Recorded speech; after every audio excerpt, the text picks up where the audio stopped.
talk to us about aggression, and if you find yourself to be an offensive type player or someone who takes life head on, how do you harness that to the best ends for you and for those that you're trying to help? And when are there moments to temper it and to try? That's all. That's the $64,000 question. That's a key, because we all know, what is our strengths, and it's the immediate instinct is, we use it. If you're aggressive, you go just, with all the punches. Like in tennis, you have, let's say you're a player, you have a powerful serve, and you rush to the net. But, you could be beaten by somebody who plays skillfully from the back line. By the way, both players could be number one. It's all about understanding how you can design this playing field, whether it's in chess or in tennis court or on football field or in business deal or in political campaign. That will benefit you and your strengths and will undermine opponent's strengths and cover your weaknesses. But sometimes you are facing real crisis. The way I faced Anatoly Karpov in 1984, the first match we played. After 9 games, I was trailing 4-0. So the match, was played under its Fischer design rules. The winner must win 6 games, draws not counted. So 4 losses in first 9 games. He had only 2 more games to win, and that's it. That will be the biggest triumph in his life. And I knew that, I had to look for something else. I had to switch to survival mode.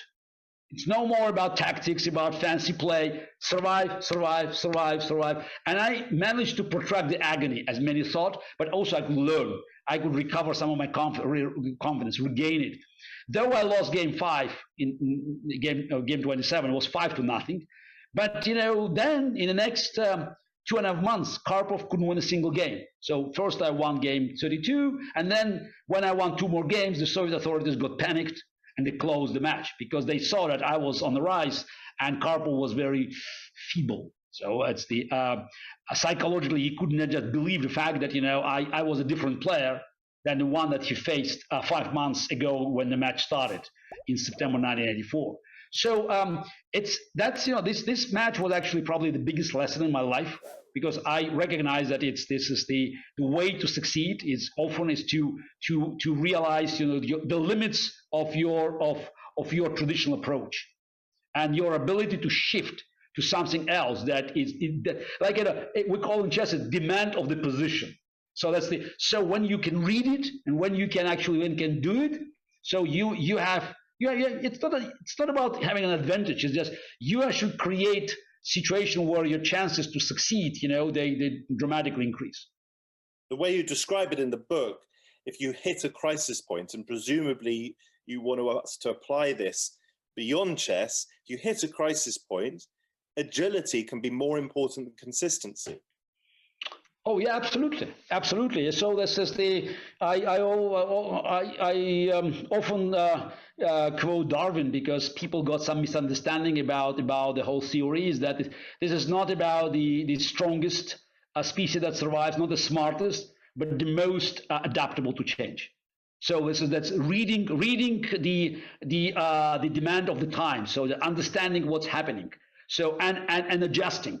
That's the way to survive under stormy conditions. What do you say to those watching, including myself, who don't have anything like the talent that you have? How do we maneuver our lives around that rather sticky fact? How do we make sure that we can make the best of ourselves without having the supreme God-given or otherwise talent that you have? When I was growing up, my father taught me, one of the things that I always remember is that success, again, however we define it, success is 90% hard work and 10% talent. First of all, I don't believe that the talent for playing chess is anything else but talent for playing chess. I say that aptitude for playing chess is nothing else than aptitude for playing chess.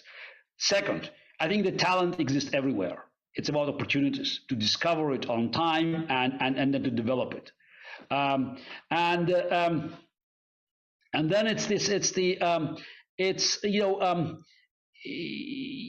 again, we all, it's about finding the right algorithm for us. So I think it's just there are always opportunities. It's just we can hardly believe how many opportunities are just being missed in our lives. So again, be open for challenges.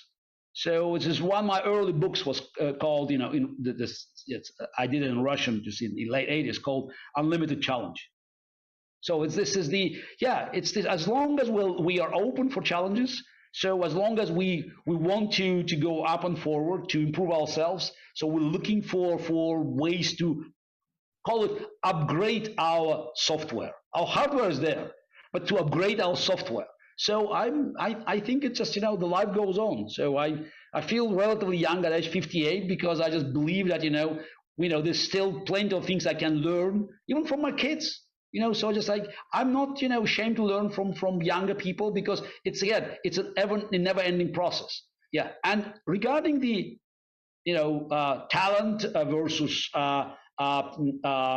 perspiration, look, I also argue in the book, hard work is also talent. So separating the hard work and a talent, I think is wrong, because if I never had this ability to work hard, to concentrate, so I wouldn't have a chance to demonstrate and realize my talent and to realize my potential. The chess is quite clearly a rules-based game, but there is scope within chess to use your imagination, almost to use fantasy, as you describe, I think, in the book, and to be creative. We now live in a world that is increasingly moving away from a rules-based system. Look at your own country, Russia. Look at the way Putin is ruling Russia. Look at what Putin is influencing, we believe, although he would deny it, on the Belarusian and Polish border. Look at the way Trump disrupted the rules-based system. Look at the way Boris Johnson in Britain has attempted to disrupt the rules-based system. For example, unlawfully proroguing Parliament. Can chess be useful for us if life imitates chess, as you claim in the title of your book? Can chess be as influential today as it was before, as we move away from a rules-based system, a rule breaking that you are challenging in your opposition to Putin's Russia? Let's make it clear. So I don't think it's correct. Though, my opposition to Trump. I've been warning about the dangers of Donald Trump for American democracy at the very, very beginning of his campaign in 2015. But still, comparing these damage that he could try to inflict on American democracy, and mostly failed, though there's still, there's problems, with Putin's dictatorship is not fair. Yes, because take the wider point. Yeah, it's the wider point, but it's the, a week ago, CNN started joint project with organization I found in America called Renew Democracy Initiative. The project is Voices of Freedom. It's a part of our bigger project called Front Lines of Freedom. We brought 52 dissidents from 28 countries who addressed American audience, speaking about dangers coming from radicals on both sides and the threat to American Republic and the freedom of speech. And one of the points is that, yes, police brutality is a problem in America. We come from the countries where police brutality is the system. So while I understand your concerns about certain moves by the Prime Minister of Great Britain, but there's no way he can cancel elections. There's no way he can decide to stay in power forever. So as Putin did. So we grew up, I say we, like people like myself, in countries like Russia or in China or in Belarus or in Zimbabwe or in Cuba or Venezuela. It's unfortunately, the list is too long and it keeps growing, not the other way around. So in 1991, we all expected the world to move in one direction. And the Francis Fukuyama book, The End of History, was a bestseller. We all thought, oh, that's it. The liberal democracy has won. Bingo. We ignored the fact that evil doesn't die. It can be buried for a time under the rubble of Berlin Wall. But the moment we lose our vigilance, the moment we turn to be complacent, it sprouts out. And unfortunately, the successes, you may call it successes, of Putin's encouraged others. Why not? That's the question dictator asks. They never ask why. It's always why not. If I can do this, fine. If I can take, the territory of a neighboring country, yeah. If there's no punishment, why not? And unfortunately, this is we are going through the same tragic circle as is in the 30s, in the 1930s, where the attitude of the Great Britain and France and was just, oh, what's happening in the east of Europe, it doesn't affect us. Now, today in the globalized world, if you ignore what's happening in Russia or China, if you ignore the genocide of Uyghurs or Bashar al-Assad crimes against humanity or Maduro's drug-driven dictatorship, so you eventually running a risk of all these problems actually ending up in your country, because dictators they don't stop at their own borders. You mentioned Belarus now, the Polish border. So with Putin's bagging, Lukashenko is trying to actually violate some most important elements of European Union, the borders. And Europe is now facing the crisis because on one side you have humanitarian concerns, on the other side you have total destruction of the rules that made the core of European Union, and I think it's very important for us to understand that you cannot separate these battles. It's one big battle, and you're right. It's about rules. It's about rules, and if rules are being violated, you have to punish those who do that, because you cannot say, oh, we make exceptions. It's like, it's in chess, yeah, there are rules. I make a move, you make a move, and we follow the rules. In other games, there's still the rules. But dictators, they just, say, oh, we don't like this rules, we change the rules. You think you play chess, we play Go. You think you play Go, we play StarCraft. So, and it's and every time, maybe we should consider, again, there's no moral equivalence. There's no, benefit of doubt. You said, Putin denies it. He denied many things, but he lied all the time. 20 years, you have a record. Lying. It should be not the benefit of the doubt, but it should be the opposite. Okay. Putin, after so many lies, he has to prove that he's not lying because he already has a record. I understand, Garry, obviously, that Trump was not Putin. But nonetheless, I think you believe that negligence in the West has helped to facilitate Putin's stranglehold of power in Russia, has helped facilitate Putin's strength. Absolutely, and it's not. While we can talk about Trump, but you should go all the way back to early 90s. The end of the Cold War was a triumph, but also it required new strategy, new ideas. So how we build a new world. Today it's in a few weeks we will have the Summit of Democracy called by Joe Biden.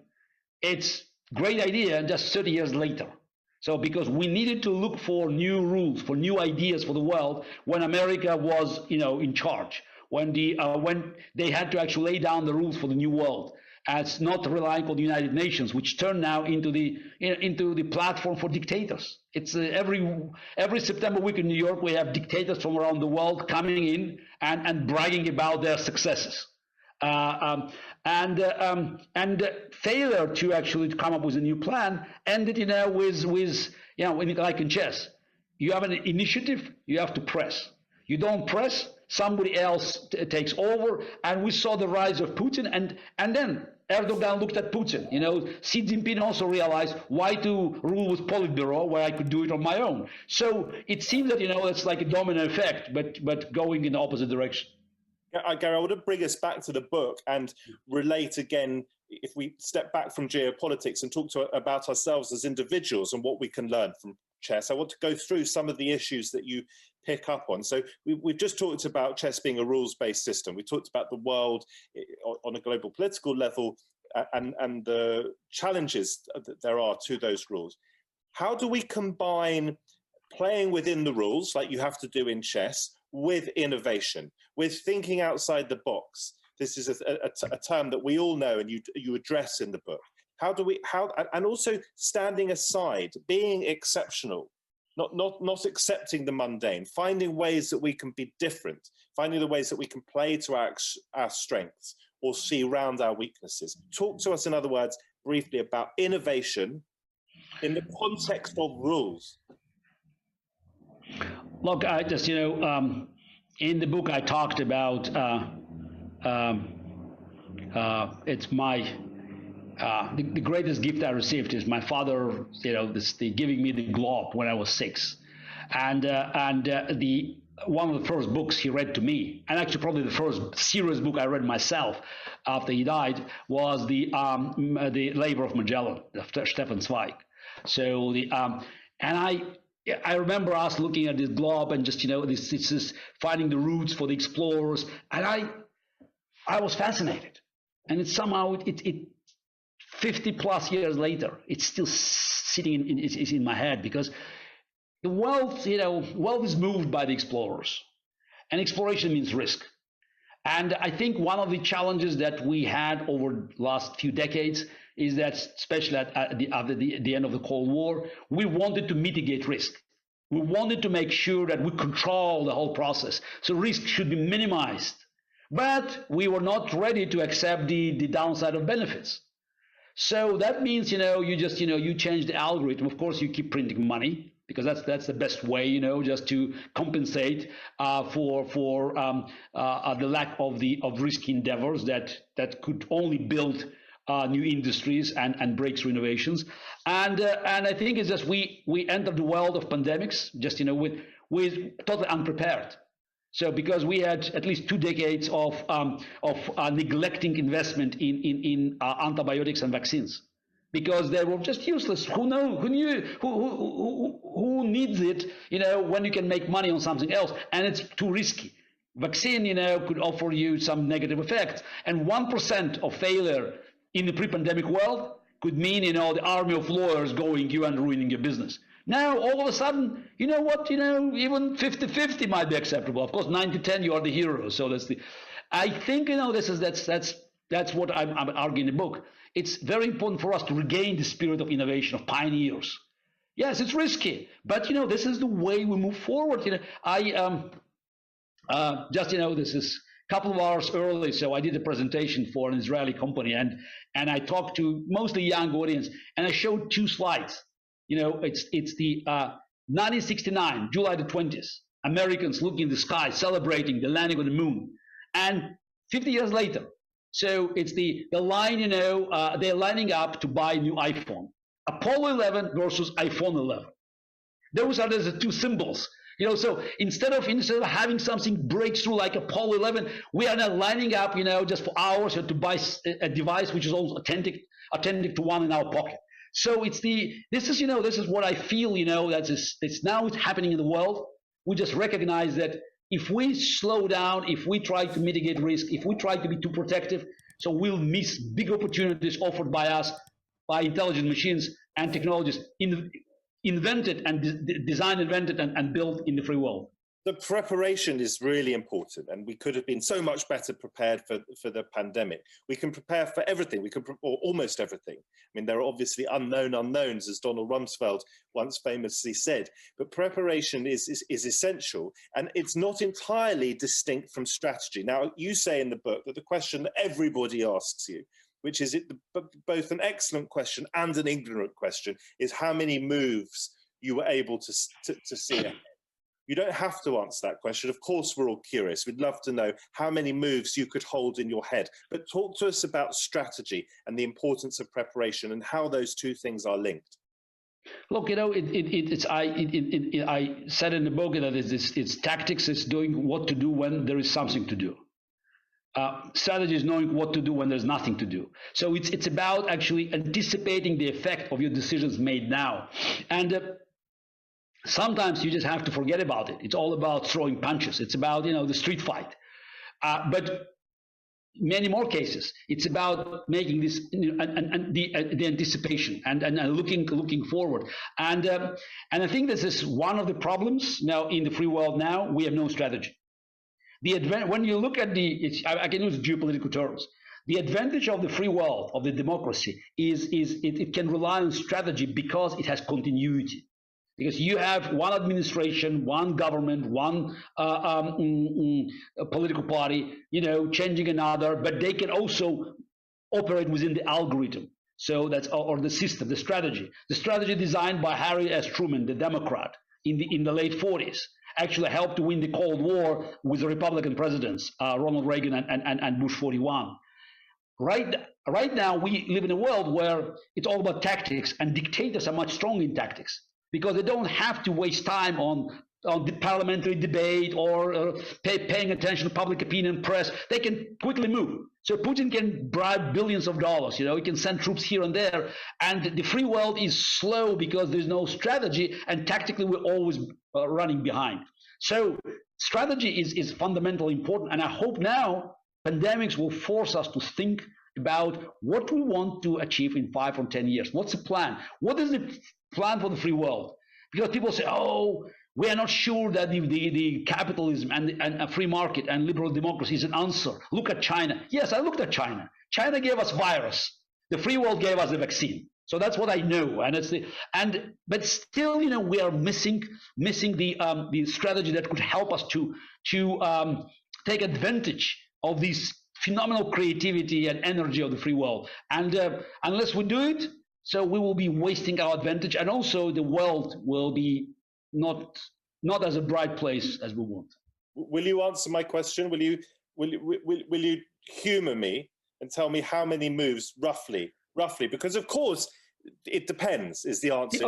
You answer the question. It depends. No, it depends. I look, the longest combination I ever calculated in my life in a game against Bulgarian Grandmaster Veselin Topalov in 1999. Actually, I could see, I didn't say calculate, I could see the final position, the final blow, 15 moves ahead. How many? 15, 1-5. I didn't calculate. I saw it. It just, it just was like there's lightning, the strike of lightning. So I could see the final position. So I sacrificed, rook. I sacrificed half of my pieces, but actually I saw the final blow. So yeah, there were many lines in between. I missed one win, and then he missed the draw. But I just saw the final position. Now, typically, when you operate, just in the middle of the game, so you should look for 4 or 5 moves. But again, that's a trick. To understand at what point you have to, spend your time, precious time on your clock and your energy, and to start going deeper. Because typically, again, 3, 4, 5 moves, that's the way you operate. But then you say, no, that's the moment where I just have to, throw all my resources, and to make sure that I will change the game, just the game moves, it's like a climax of the game, or you may say it's a nexus. It's like in the roads in Arizona, you miss one turn, next one in 50 miles. So that's why this is the right moment. Just make a turn. Okay, listen, people will not necessarily know this, but you had a routine. We talked again about this idea of whether chess is a sport or not. But the Romans, they had a phrase, didn't they? The Latins had a phrase which was mens sana in corpore sano, healthy mind, yes. Healthy body. You had salmon, I think a tonic water, I think some form. That was a long time ago. Yeah, that's yes. Before your personal trainer got involved, but you had this routine, didn't you, which involved eating. Look, no, but it's I had not a very healthy diet prior to the game for many years. I would say from late 80s to almost late 90s. So I always had 2 bottles of tonic, smoked salmon with toast, and a piece of meat, a steak. So that's what I ate before the game, 1 hour before the game. People said, "Oh, how can you play?" I said, "Yeah, it's a long game, 6 hours, 7 hours." So I needed, energy, and I was always good, just with energy level at the end of the game. I also ate chocolate, during the game, but I did a lot of sport, so I was physically very fit. So my personal record of push-ups was 107. Yeah, so that's in 1999. So and I knew about the downsides of the diet, and that's why eventually I dropped it. But it was about the way it was about winning, and also I knew it worked for me. It's important. I would not recommend anything I did for others, simply because I found the right balance. What worked for me, So and at 58, I'm still okay. So my health is fine. So I keep it under control. So my weight and my body. But it's just again, find what's right for you. If you try to copycat, so that's the recipe for disaster. I'm going to bring in all.